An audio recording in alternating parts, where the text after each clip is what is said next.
নমস্কার বন্ধুরা, আমার চ্যানেলে আপনাদের সকলকে স্বাগত। আজকের ভিডিওয় আমি আলোচনা করব ভারত এবং অস্ট্রেলিয়ার যে ওয়ানডে সিরিজ চলছে সেই ম্যাচের দ্বিতীয় ম্যাচ নিয়ে। তাই বন্ধুরা, আজকের ভিডিওটা কিন্তু খুব ইন্টারেস্টিং হতে চলেছে। ভিডিওটা আপনারা একটুও স্কিপ করবেন না এবং যদি ভিডিওটি ভালো লেগে থাকে অবশ্যই একটু লাইক করে দেবেন। চ্যানেলে নতুন হলে চ্যানেলটিকে প্লিজ সাবস্ক্রাইব করবেন। ভারত পারল না অস্ট্রেলিয়ার মাটিতে গিয়ে অস্ট্রেলিয়াকে হারিয়ে সিরিজ জিততে। আজকে ছিল ভারতের একটা অত্যন্ত গুরুত্বপূর্ণ ম্যাচ, দ্বিতীয় ওয়ানডে ইন্টারন্যাশনাল। ভারত আজকে অ্যাডিলেডে মাঠে নেমেছিল সিরিজে সমতা ফেরানোর লক্ষ্য নিয়ে, কারণ প্রথম ম্যাচটা কিন্তু ভারত হেরে গিয়েছিল। তাই আমরা সকলেই এক্সপেক্ট করেছিলাম আজকে হয়তো আমরা একটা অন্য ভারতকে দেখব, কারণ প্রথম ম্যাচে ভারত তো নিজেদের পুরো সারেন্ডারই করে দিয়েছিল এবং আমরা সকল ভারতবাসীরা এক্সপেক্ট করেছিলাম আজকে হয়তো ভারত জয়লাভ করবে এবং ৩ নম্বর ম্যাচটাই হবে সিরিজের নির্ধারক ম্যাচ। কিন্তু আজকেও ভারত হেরে গেল। জেতা ম্যাচটা মাঠে ফেলে এলো শুভমন গিলের ভারত। দেখুন, এই ভারত কিন্তু খুব ভালো পারফরমেন্স করেছিল। একটা সময় কিন্তু বাইল্যাটারাল সিরিজ ভারত সবসময় জিতে যেত, কিন্তু এখন যেন বাইল্যাটারাল সিরিজে ভারত একটু পিছিয়ে পড়ছে। তবে আইসিসি টুর্নামেন্টগুলো জিতছে, এটাই একটা বড় ব্যাপার। দেখুন, আমি এই ভিডিওয়ে আলোচনা করব ভারত এবং অস্ট্রেলিয়ার মধ্যে যে ক্রিকেট ম্যাচ হয়েছে সেই ম্যাচটি নিয়ে। এই ম্যাচের প্রথমেই কিন্তু অস্ট্রেলিয়ার অধিনায়ক মিচেল মার্শ টসে জেতে এবং ভারতকে ব্যাট করতে পাঠায়, এবং সেই সিদ্ধান্তটা যে কতটা সঠিক ছিল সেটা কিন্তু প্রথম থেকেই প্রমাণ করতে থাকে অস্ট্রেলিয়ার বোলাররা। একটা সময় তো জস হ্যাজেলউডের বল ভারতের যে ওপেনার রোহিত শর্মা যেন কোনো কুলকিনারাই করতে পারছিল না। রোহিত শর্মার একটা সময় ৩২ বলে মাত্র ৮ রান ছিল।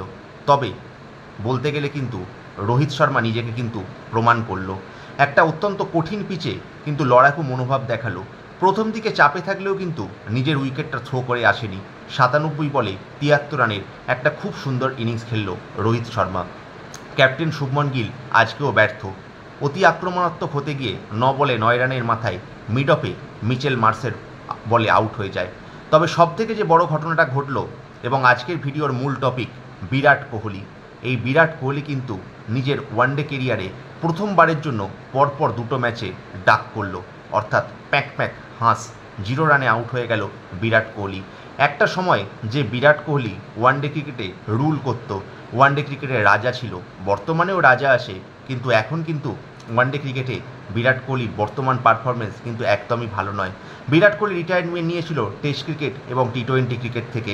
আমরা সকলেই এক্সপেক্ট করেছিলাম এই সিরিজ বিরাট কোহলির একটা কামব্যাক সিরিজ হতে হবে, কিন্তু বিরাট কোহলি নিজেও যেন ভুলে যেতে চাইবে এই সিরিজটা, কারণ প্রথম দুটো ম্যাচেই 0 রান, আর পড়ে রয়েছে একটা ম্যাচ। কবে প্রমাণ করবে বিরাট কোহলি? এবং তার থেকেও সবথেকে যে বড় ঘটনাটা ঘটল, বিরাট কোহলি কিন্তু ম্যাচ শেষের পরে গ্লাভস তুলে দর্শকদের দেখায়। সেখান থেকে কি কোনো ইঙ্গিত পাওয়া গেল এটাই কি তাহলে বিরাট কোহলি শেষ, নাকি বিরাট কোহলি অ্যাডিলেডে আর কোনো ম্যাচ খেলবে না, তাই জন্য তার প্রিয় মাঠ অ্যাডিলেডের সমর্থকদের উদ্দেশ্যে এই কামব্যাক? এবং বিরাট কোহলি আউট হয়ে যাওয়ার পরে কিন্তু শ্রেয়াস আয়ার একটা চেষ্টা করেছিল। শ্রেয়াস আয়ার কিন্তু খুব ভালো ব্যাট করেছিল, ৬১ রানের একটা সুন্দর ইনিংস খেলল। আকসার প্যাটেলও খুব ভালো ব্যাট করলো, ৪১ বলে ৪৪ রানের সুন্দর innings. KL Rahul, Nitish Reddy, Washington সুন্দর সকলে যখন ব্যর্থ হয়ে যাচ্ছে, তখন একটা সময় যখন মনে হচ্ছে ভারত কি ২৩৫-৪০ রানের মধ্যেই গুটিয়ে যাবে, তখন এলো সেই গৌতম গম্ভীরের ট্রাম্প কার্ড, দর্শকদের ট্রোলড হওয়া প্লেয়ার হর্ষিত রানা। অসাধারণ ব্যাটিং, ১৮ বলের ২৪ রানের এক সুন্দর ব্যাটিং করলো। শুধু তাই নয়, ভারতের ইনিংস যখন ২৬৪ রানে শেষ হলো, এই রানটা কিন্তু এই পিচে একেবারে ফেলে দেওয়ার মতো ছিল না, তবে লড়াই করার মতো যোগ্য রান ছিল। সেই রানটা আটকা দেওয়ার জন্য ভারতের যে বোলিং লাইন আপ শুরু হয়েছিল, মোহাম্মদ সিরাজ এবং আর্শদীপ সিং অসাধারণ বল করতে থাকে।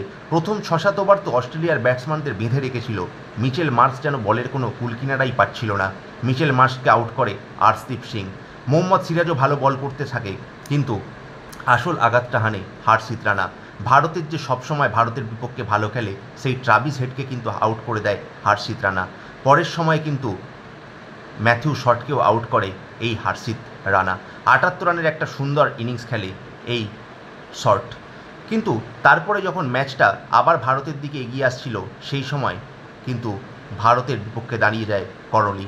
এই করলি কিন্তু অসাধারণ ব্যাট করে। কপার কনলি একটা অসাধারণ 61 নট আউটের সৌজন্যে ভারতকে ম্যাচ থেকে বের করে দিল। মিচেল ওয়েন, এর প্লেয়ারটার কথা বলতে হবে।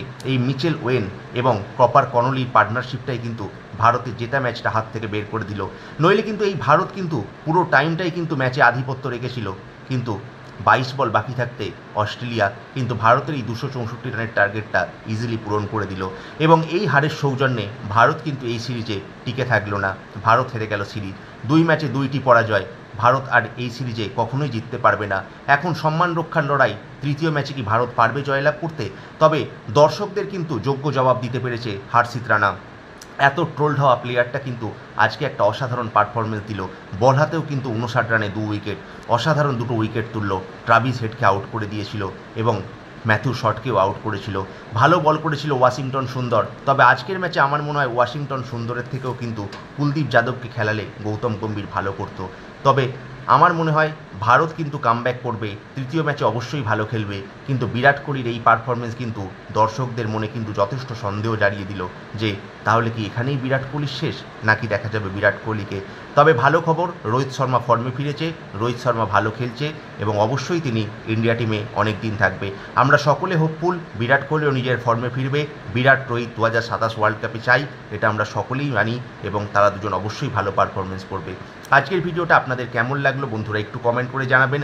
ভারত কি তৃতীয় ম্যাচে কামব্যাক করতে পারবে? বিরাটের ব্যাট থেকে কি বড় রান আসতে চলেছে? একটু কমেন্ট করে জানাবেন। যদি আমার ভিডিওটা ভালো লেগে থাকে একটু লাইক করবেন।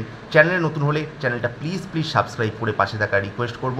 এই রকম ভিডিও আসার জন্য আপনারা চ্যানেলের সঙ্গে যুক্ত থাকুন। অনেক ভিডিও আসতে চলেছে আমার চ্যানেলে। আজকের মতো এটুকুই, দেখা হচ্ছে পরের কোনো ভিডিওতে বা লাইভ অনুষ্ঠানে। ধন্যবাদ, নমস্কার।